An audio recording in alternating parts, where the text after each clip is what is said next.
Hello students, welcome to Career Edge. So here today we'll be discussing practice paper 2 of quantitative aptitude. Practice number paper 1 already discussed there. Make sure you check it also. Now the question here is, in a two-digit positive number, the digit in the units place is equal to the square of the digit on the tens place. ठीक है, तो पहले हम question को समझेंगे. What they are telling us is कि in a two digit positive number है. Positive number मतलब पॉजिटिव नंबर जो हो जाएगा हमारा जो प्लस की साइन में होगा, मतलब जो कि हमारा बियॉन्ड जीरो होगा, नेगेटिव में नहीं जाएगा. तो एक जो दो डिजिट नंबर है उसके अंदर एक पॉजिटिव नंबर है. जो पॉजिटिव नंबर है उसका अब हमें करना क्या है, what they are telling us to do, कि जो डिजिट है इन द यूनिट्स प्लेस, जो यूनिट प्लेस कौन सी होती है हमारी. For example, this is 54, right? And this is the unit place and this is the tens place. So what they are telling us is कि जो unit place पे है वो equal है square of tens place के, and जो difference दोनों का number का है और दोनों के number को आपस में बदलने का है वो 54 है. Fine. अब बताना है 40% of the original number कितना है. तो what we'll be doing is, हम यहाँ पे ना एक इसको जो पॉजिटिव नंबर मैं आपको बोल रही थी, पॉजिटिव नंबर को लेंगे हम ये, और उसके बाद अब हम क्या करेंगे, y की वैल्यू देखो, ये है पॉजिटिव नंबर. कोई भी नंबर होगा ना जीरो से बियॉन्ड वो पॉजिटिव होगा, जीरो के बैक जाएंगे तो वो नेगेटिव नंबर होगा. तो अब ये क्या है हमारे पास, यहाँ पे आ जाएगा क्वेश्चन में. एक चीज तो ये गिवन है, दूसरी क्या गिवन है, unit place is equal to, unit place पे y है, the digit in the unit place is equal to the square of the tenth place वाला. तो टेंथ प्लेस पे x था तो ये हो जाएगा. और हमें क्वेश्चन में एक और जो चीज गिवन है कि जब हम इन नंबरों को इंटरचेंज कर रहे हैं तो what we are getting is, sorry, तो what we are getting here is 54. तो अब इसको जब सॉल्व करेंगे, एक ये डाटा गिवन है, एक ये डाटा गिवन है, एक ये डाटा गिवन है. तो जब इस डाटा को सॉल्व करेंगे हमारे पास आ जाएगा 9y minus 9x is equal to 54, and आ जाएगा y minus x is equal to 54 upon 9 which will be equal to 6. तो अब हमारे पास क्या आ गया, डिफरेंस आ गया दोनों का, x माइनस y का आ गया हमारे पास 6. अब हम यहाँ पे क्या कर सकते हैं, हम एक सिंगल की वैल्यू निकाल सकते हैं. यहाँ पे हमें पता है x square is equal to y, तो मैं यहाँ से वाई की वैल्यू निकाल सकती हूँ. वाई की वैल्यू आ जाएगी 6 + x, और यहाँ पे जब मैं इसको पुट कर दूंगी x + 6 यहाँ पे पुट कर रही हूँ is equal to x square. तो यहाँ पे अब क्या होगा मेरे पास, इधर यहाँ पे ये 6 रह जाएगा, इधर ये आ जाएगा, और अब यहाँ पे आ जाएगा मेरे पास x square minus x minus 6. अब मैं इसकी बनाऊंगी एक इक्वेशन जो कैसे बनेगी, x square minus 3x minus 2x minus 6, यहाँ पे हो जाएगा फिर प्लस. उसके बाद अब मैं इस इक्वेशन को सॉल्व कर रही हूँ यहाँ पर. ठीक है, तो ये हो जाएगा x-3 प्लस 2x-3. ये फाइनल इक्वेशन होगी. यहाँ से मेरे पास x-3 का बन जाएगा x इज इक्वल टू +3, और x-2 का बन जाएगा x+2 का बन जाएगा x-2. तो ये मेरे पास आ गई x की वैल्यू. अब क्या है यहाँ पे हमें गिवन, अब यहाँ पे क्योंकि स्क्वायर होना है इधर आके, तो हम ये जो माइनस की वैल्यू है यूजुअली हम क्वेश्चन में ना लेते, बट यहाँ पे ये स्क्वायर होगा, तो स्क्वायर जब माइनस और माइनस होता है तो वो वैसे भी कंसिडर नहीं किया जाता. तो इसलिए अब हम क्या करेंगे, अब यहाँ पे हम वैल्यूज पुट कर देंगे. y is equal to x square, मतलब एक क्या आ जाएगा हमारे पास 9, और उसके बाद अब हम क्या करेंगे, हमें यहाँ पे ये 9 की जो वैल्यू है इसको हमने पुट करना है किसमें, 10x प्लस वाई जो हमने ऑलरेडी कंसिडर किया था. तो यहाँ आ जाएगा 10. उसके बाद x की वैल्यू हमने क्या पुट करनी है यहाँ पे, 3, बिकॉज 3 से ही वो 9 बना ना. उसके बाद +9, now this will become 39. And what they are asking us कि 40% of 39 is what is the 40% of that original number. तो हम कर देंगे 40% ऑफ 39, 0 से 0 कैंसिल, ये हो जाएगा 2, ये हो जाएगा 5, 78 divided by 5 becomes 15.6. So this is your final answer, which is option number 1. Next question is a train which is the most important thing. होता क्या है कि हमें क्वेश्चन को समझ में आना चाहिए. अगर क्वेश्चन समझ आ जाएगा फिर it is not that much difficult. अब यहाँ पे हमें देखते ही पता चल गया कि ये distance and time and distance का है चैप्टर. ठीक है, टाइम एंड डिस्टेंस में ट्रेन इंक्लूड हो जाता है. अब वो कह रहे हैं एक ट्रेन की जो लेंथ है वो कितनी है, 110 मीटर्स। उसकी जो स्पीड है वो कितनी है, 60 किलोमीटर पर आवर। क्वेश्चन को पढ़ना इज वाई इंपॉर्टेंट, बिकॉज यहाँ पे अब हमारे पास मीटर में है, यहाँ पे हमारे पास किलोमीटर में, there is a difference and you need to understand this. How many seconds does it take to cross another train जो कि है 170 metres long, length of train 2, length of train 1, standing on the parallel track. अब यहाँ पे बहुत simple question है, हमें speed given है। यहाँ पे पहली पॉइंट जो आपको समझना है ना वो सिर्फ इतना सा है कि जो भी हमारे पास ट्रेन्स का गिवन है, कहीं पे हमें क्या गिवन है, मीटर, और कहीं पे हमें क्या गिवन है, किलोमीटर। अब हमें पहले तो इसको चेक करना पड़ेगा, मीटर और किलोमीटर वाला, कि यहाँ पे होना क्या है। What they are telling us कि वो जो है वो बिल्कुल क्या खड़ी है, पैरेलल स्टैंड पे। How many seconds does it take to cross another train, जो खड़ी है। मतलब अब क्या हो जाएगा, ये और ये क्या हो जाएगा, डिस्टेंस हो जाएगा। ठीक है, और फॉर्मूला क्या रहता है हमारे पास, speed is equal to distance upon time. अब यहाँ पे डिस्टेंस तो पता ही है, ट्रेन, एक ट्रेन को क्या करना है, if this is the train which is standing and this is the train which has to cross, तो ये जब ट्रेन इसको क्रॉस करेगी तो इसका और इसका जो डिस्टेंस है वो ऐड होके हमारा क्या बन जाएगा, इसकी और इसकी लेंथ ऐड करके हमारा डिस्टेंस बन जाएगा। अब इसकी और इसकी जब मैं लेंथ को ऐड करूंगी तो it becomes 280। Now this is 280 metres. उसके बाद क्या है, यहाँ पे 280 मीटर जब हमारे पास आ गया, मैं इस किलोमीटर पर आर को क्या कर सकती हूँ, मीटर पर सेकंड में चेंज कर सकती हूँ। वो कैसे होगा, 60 इंटू किलोमीटर पर आर को मीटर पर आर में चेंज करने के लिए 5/18 हो जाएगा। Now this becomes 3 and this becomes 10, तो ये हो जाएगा 50/3। Now speed is equal to 50/3, और ये हमारे पास हो गया डिस्टेंस। अब हमें क्या बताना है, time. How much seconds, how many seconds वो पूछ रहे हैं, तो मतलब मीटर में हमने करके ठीक किया। उसके बाद व्हाट वील डू इज 50/3 आ जाएगा हमारा। अब हम इस फॉर्मूला में पुट करेंगे, और डिस्टेंस है 280, और यहाँ आ जाएगा टाइम। अब हम जब इसको सॉल्व करेंगे तो हमारे पास जो आंसर आएगा that will be 228 into 3 becomes 24, 4 to 84 divided by 5। तो ये हमारे पास आ जाएगा 1 जार 5, फिर आ जाएगा 34, इट बिकम्स 6 विच इज 16.8। 16.8 आपका यहाँ से आंसर आ गया, सेकंड्स में आएगा क्योंकि उन्होंने पूछा भी सेकंड्स में था, और हमने यहाँ पे इस किलोमीटर पर आर को मीटर पर आर में चेंज कर दिया। नेक्स्ट क्वेश्चन देखेंगे। Next question is 3 persons walk from place A to place B. Now this is place A and this is place B. We'll suppose it. Three, ये again किसका है, time and distance का है। Their speeds are in ratio 4:3:5। ये हमें उनकी ratios given है। उसके बाद अब क्या है, the ratio of the time taken by them to reach B is. अब हमें यहाँ पे स्पीड का तो रेशियो गिवन है, डिस्टेंस सबके लिए बराबर है, हमें जो फाइंड करना है वो है टाइम का रेशियो। हम कैसे फाइंड करेंगे, अब हमें ये तो पता है कि speed is equal to distance upon time. अब जो डिस्टेंस है वो सबके लिए एक ही रहेगा, तो we can consider it as D, और we can even consider it as 1। तो यहाँ पे हमारे पास आ जाएगा स्पीड की जगह पे this is 4 and this is what this will become. अगर हमने इसको देखना है तो अगर स्पीड 4:3:5 है, तो हमें पता है कि speed is indirectly proportional to time, ये हम देख चुके हैं यहाँ पे। तो अगर स्पीड 5 है तो जो टाइम होगा वो 1/5 होगा। उसी तरीके से अगर स्पीड 4 है तो हो जाएगा 1/4, स्पीड 3 है तो 1/3, एंड स्पीड 5 है तो ये क्या हो गया, इनके टाइमिंग हो गए। उसके बाद what we have to do is, अब हमने इसको बेसिकली सॉल्व करना है। अब हम इसका लेंगे एलसीएम, एंड एलसीएम जो आएगा वो आएगा हमारे पास 60। तो यहाँ आ जाएगा 15:20:12। नाउ व्हाट इज दिस, ये आ गया हमारे पास डायरेक्ट टाइम का ratio. It is that simple. Option number C. हमने करा क्या, हमने बस एक जो चीज होती है आपको ये समझना होता है कि speed is equal to distance upon time, और ये जो है ये they are inter related. Also what is known here is कि इनडायरेक्ट रिलेशनशिप है। तो हमने वो इनडायरेक्ट रिलेशनशिप इस तरीके से लगाया एंड हमारा आंसर आ गया। Next is the sum of two numbers is 36। उसके बाद what they are telling us is कि and their HCF and LCM is 3 and 105। तो यहाँ पे पहले तो हमें जो चीज पता होनी चाहिए वो ये है कि हम एचसीएफ और एलसीएम कैसे लिंक करते हैं साथ में। अगर हमें वो पता है कैसे लिंक करते हैं then there is not much left. उसके बाद अब क्या आ जाएगा हमने यहाँ पे पुट कर देनी है उनकी वैल्यूज को।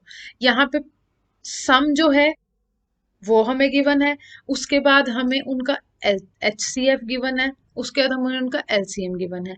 हमें बताना है the sum of the reciprocals of the two numbers. अब इसको सॉल्व कैसे करेंगे, HCF into LCM is always their product. Product क्या होता है, product is equal to HCF into LCM. This is a formula, very basic one, right. अब हम कर देंगे 3 into 105.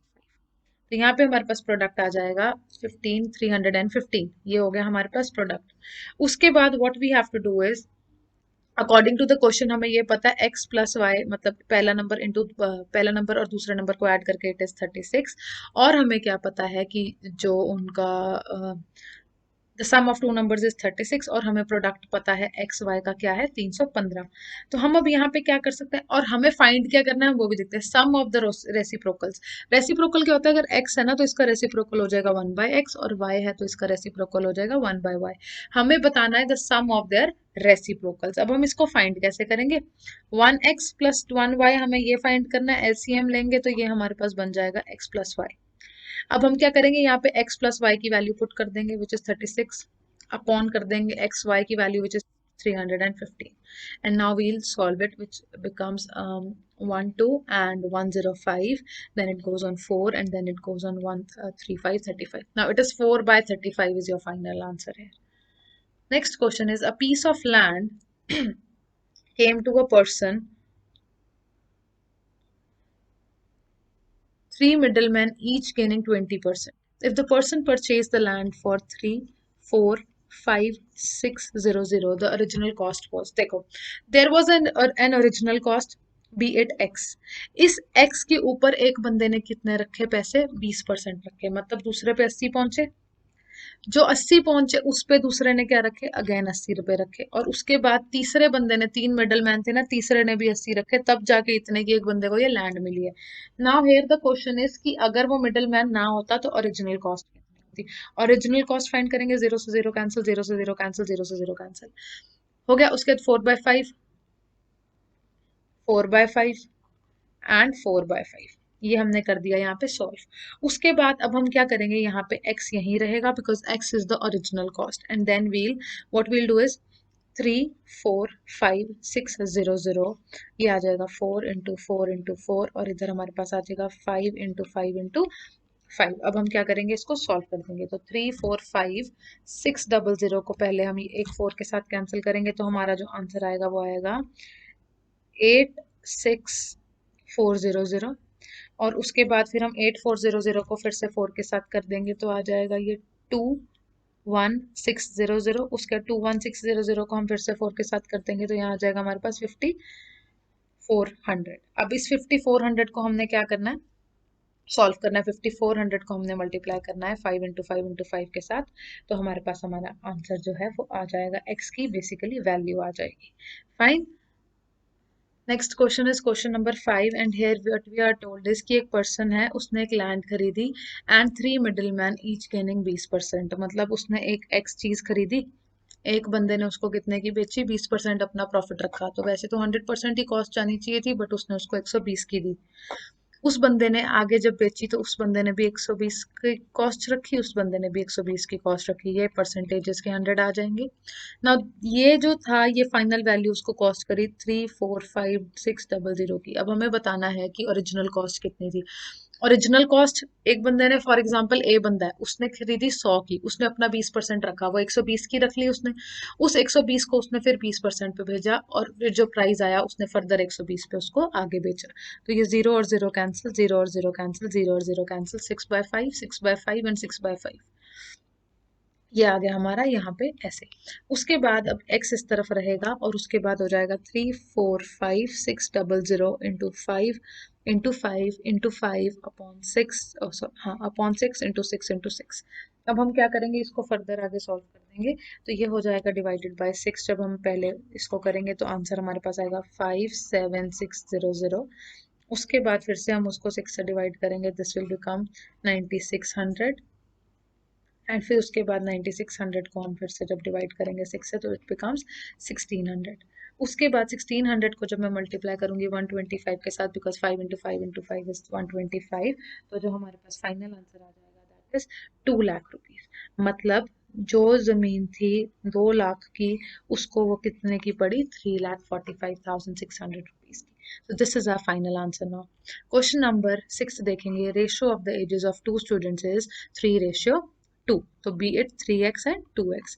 One is elder than the other by 5 years, मतलब 3x है और 2x है, और दोनों का एक्चुअल डिफरेंस कितना है, 5 साल का. तो इन दोनों का डिफरेंस निकालेंगे कैसे, माइनस करके. कितना आ जाएगा, 5 years. 1x is equal to 5 years. Now what they are asking us is कि छोटे वाले की एज कितनी है. छोटे वाले की एज तो 2x ही होगी, बिकॉज एक अगर 3x है तो हम कर देंगे 2 में वैल्यू x की पुट कर देंगे 5 which is 10.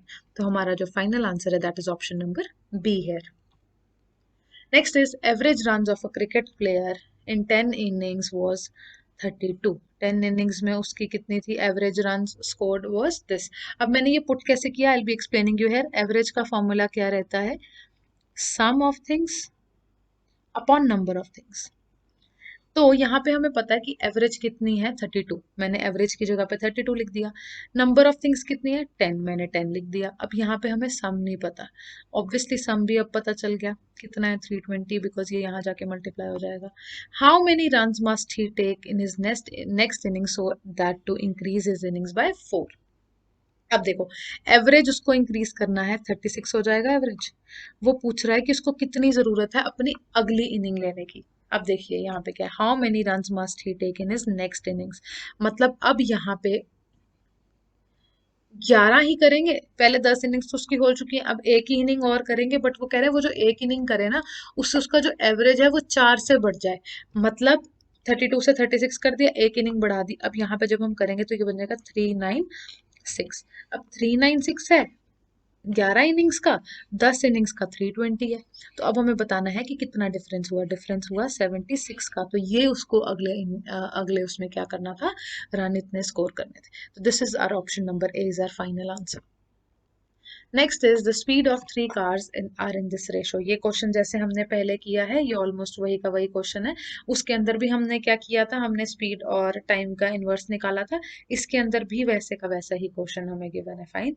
तो यहाँ पे क्या है, अब जो स्पीड ऑफ 3 cars की जो रेशो गिवन है वो है 2:3:4. अब हमें यहाँ पे बताना क्या है, इसके अंदर the ratio of the time taken by the cars to travel. Exactly वही का वही क्वेश्चन है. Speed is equal to, speed has the inverse relation with time, so this becomes 1/2, 1/3, 1/4.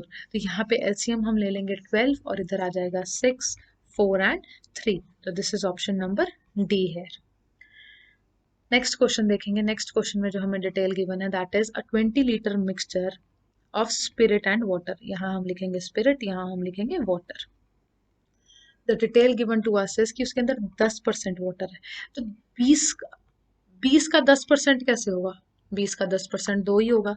तो अगर उसके अंदर 2 पानी है तो 18 ही स्पिरिट होगा. फाइनल है ये बात. तो the amount of water which must be added to the mixture, मतलब वाटर के अंदर कितनी अमाउंट जो है ऐड की जाएगी ताकि जो परसेंटेज ऑफ वाटर है वो 25% हो जाए.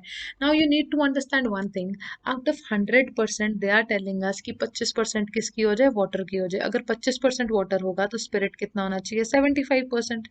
यहाँ तक आ गया समझ. उसके बाद क्या है, the amount of water which must be added to the mixture, ताकि ये वाटर है और ये क्या है हमारे पास, स्पिरिट है. स्पिरिट में कुछ नहीं इंक्रीज करना, हमें इंक्रीज किस में करना है, डायरेक्ट हमें इंक्रीज करना है वाटर में.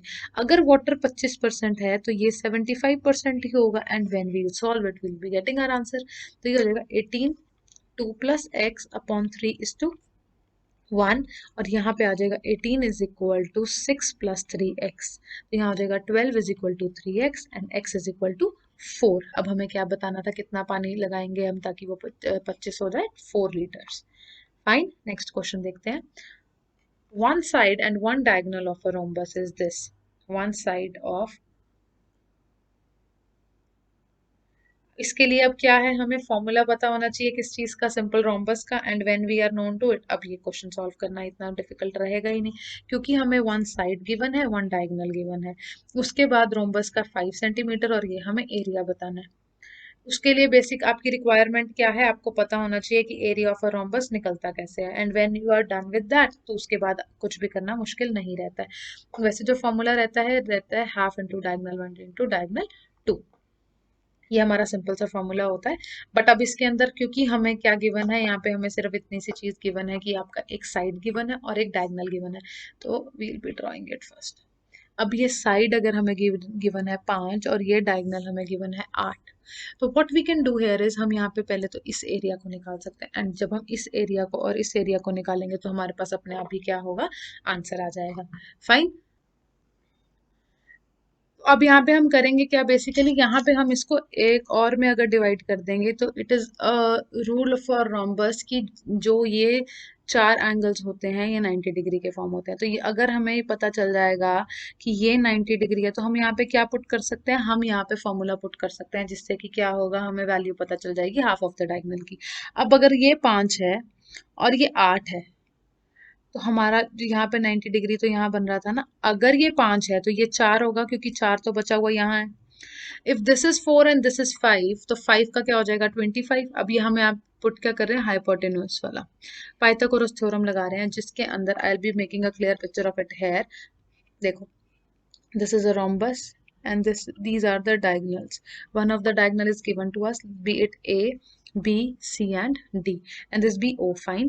अब हमें पता है कि एक जो साइड है वो है 5 और एक जो डायगोनल है, हम ये वाले डायगोनल को ले लेते हैं 8। अगर ये 8 है तो मतलब यहाँ तक होगा 4, यहाँ तक होगा 4। हम क्या करेंगे, अब ये 90 डिग्री होता है, इफ दिस इज 90 डिग्री तो हमें पता है ऑपोजिट साइड जो होती है 90 डिग्री की दैट इज हाइपोटेन्यूज, और उसका जो स्क्वायर होता है विच इज 5 का square 25 is always equal to इसका स्क्वायर प्लस इसका स्क्वायर। 4 का स्क्वायर हो जाएगा 16, यहाँ पे हम ले लेते हैं प्लस x का स्क्वायर, यहाँ इसको x मान रही हूँ मैं बिकॉज जो इसकी वैल्यू आएगी वो डबल होके यहाँ हो जाएगा। तो अब क्या करेंगे हम इसके अंदर 16 यहाँ पे जब माइनस हो जाएगा बन जाएगा 9x की वैल्यू आ जाएगी 3। If this is 3 and this is 3 मतलब डायगोनल 2 की जो वैल्यू है दैट इज 6, डायगोनल 1 की जो वैल्यू है that is already given to us as 8 and this is half. तो यहाँ पे हमारे पास आ जाएगी value which is 24 centimetre square. Option number C is the right answer है। Next is the effective annual rate of interest corresponding to a nominal rate 6% per annum payable half yearly is। अब इसके अंदर अब हमें क्या करना है, simple rate of interest अगर हमें गिवन है तो हमें बताना है कि अगर वो हाफ ईयरली पे होगा तो उसमें क्या चेंजेस आएंगे। तो यहाँ पे what we have to do here is, हमें क्या है यहाँ पे एक बेसिक चीज होती है जिससे हम फाइंड करते हैं इस चीज को, वो है कंपाउंड इंटरेस्ट का फॉर्मूला।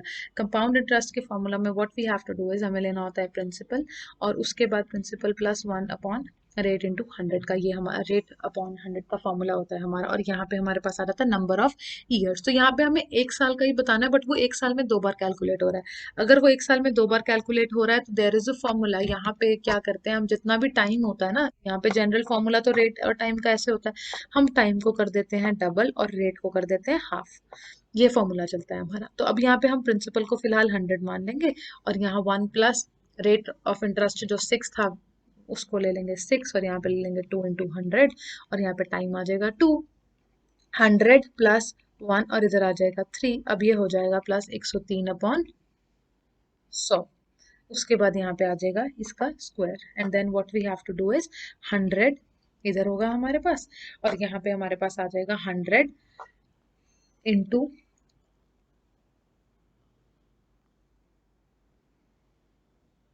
यहाँ पे हो जाएगा 100 इंटू 103 अपॉन 100 का स्क्वायर। फाइन। तो यहाँ पे अब हम इसको सॉल्व कैसे करेंगे, इसका भी स्क्वायर निकाल लेंगे, इसका भी स्क्वायर निकाल लेंगे। तो जो हमारे पास आंसर आ जाएगा इंटू करके that will B 100 and 9 9s are 6, 9 into 9 is, ठीक है, it will become 106.9। तो ये हमारे पास क्या आ जाएगा 09 आएगा, सॉरी ये आ गया हमारे पास जो हमारा रेट ऑफ इंटरेस्ट बनता था हाफ ईयरली लगाने से, मतलब रेट ऑफ इंटरेस्ट हाफ करके टाइम डबल लगाने से। जनरल हमारा जो था वो था ये। तो उसके बाद what they are asking us कि एनुअल जो बना उसके बाद rate of interest half yearly लगाने से उसमें क्या डिफरेंस है। तो उसके बाद आ जाएगा 100 and 6 minus 0 is equal to 100 is equal to 6.09 is your final answer here, which is option number D। अगला क्वेश्चन है, by selling a plot land for 45,000 a person loses 10%। मतलब क्या है कहने का कि ये जो है देखो, अगर हमारे पास 10% पर्सन लूज कर रहा है तो मतलब उसकी कॉस्ट प्राइस 100 थी, वो लूज कर रहा है 10, तो सेलिंग प्राइस उसका रहेगा 90। अब क्या है, वो कह रहे हैं वो इतने का जब बेच रहा है तब वो लूज कर रहा है, मतलब ये 90 क्या हो जाएगा उसका सेलिंग प्राइस। यहाँ से अगर 90 की वैल्यू ये है तो मैं 100x की वैल्यू निकाल सकती हूँ, 100x मेरे पास आ जाएगा कॉस्ट प्राइस, सिंपल। अब मैं क्या करूंगी, 0 से 0 कैंसिल, ये 100 इधर आ जाएगा। यहाँ पे ये 100 इधर आ जाएगा, ये हो जाएगा 5 और उसके बाद 50,000 is the actual value which is the cost price. अगर इस पे लॉस ना होता तो ये वैल्यू थी 100 की।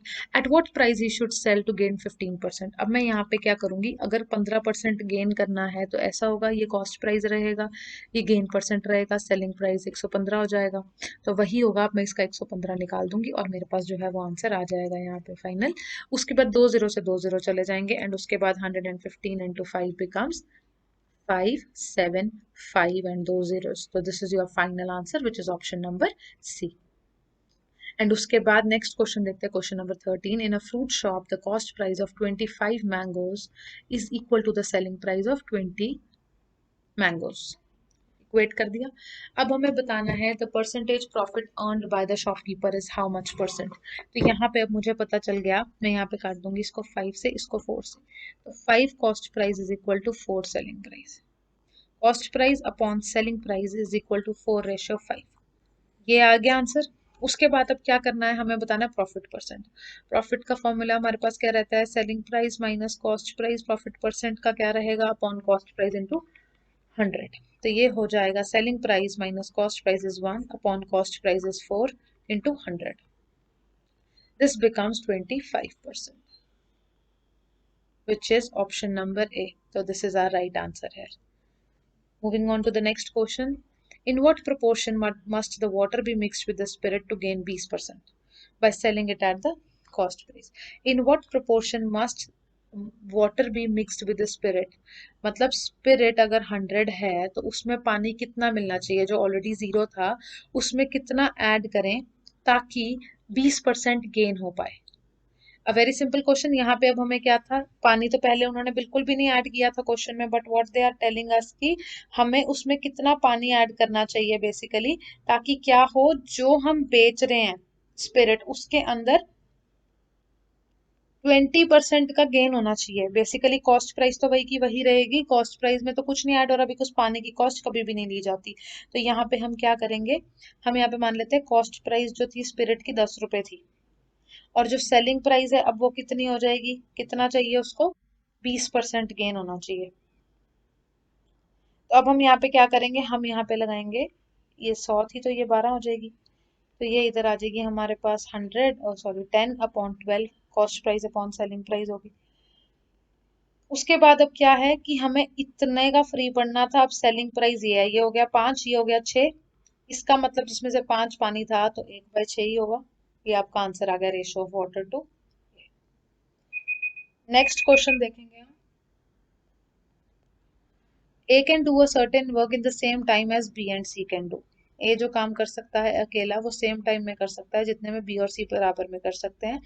If A and B together can complete a work in 20 days and C alone can do the work in 100 days, तो हमें बताना है in what time will B अकेला कितने में काम करेगा B अकेला। तो यहाँ पे अब हमें ये डिटेल गिवन है। अब हम क्या करते हैं, हम तीनों को एक बार ऐड करके देख लेते हैं। उसके बाद हमारे पास क्या आ जाएगा, देखो A,